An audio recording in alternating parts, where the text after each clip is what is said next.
አንድ ነገር ግን መናገር ፈቀድልኝ። የነበርኩበት ሀገርን የመምራት ኃላፊነት እጅግ ከባድ እንደሆነ በሕይወት ልምምዴ ተገንዝቤያለሁ።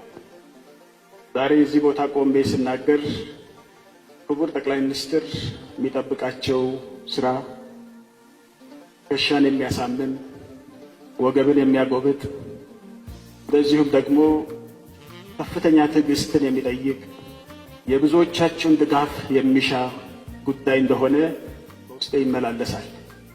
ስለዚህ ከኔ ንግግር በላይ የሚያሳስበኝ ክቡር ጠቅላይ ሚኒስትር እንዲሳካላቸው ካስፈለገ የሁላችሁም የማይነጥፍ ድጋፍ ስለሚያስፈልጋቸው እኔ እንግዲህ ከተሞክሮዬ ተነስቼ ባካችሁ ከመተቸት በፊት ድጋፍ፣ ከመውቀስ በፊት ምክር የሚያስፈልጋቸው በመሆኑ ሁላችሁ በዚህ ጫማ ውስጥ የገባ ሰው ብቻ የሚረዳውን ነገር መረዳት ስለሚከብድ ይሄንን አደራ ለማለት እፈልጋለሁ። ክቡር ጠቅላይ ሚኒስትራችን ወጣት ናቸው፣ አፍላ ጉልበት ናቸው። ለሀገራችን ብዙ አስተዋጽኦ ሊያበረክቱ ይችላሉ።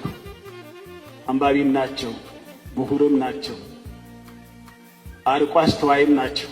ከእድሜያቸው በላይ የሚያሰላስሉ፣ የሚያስቡ፣ የሚያማትሩ ናቸው።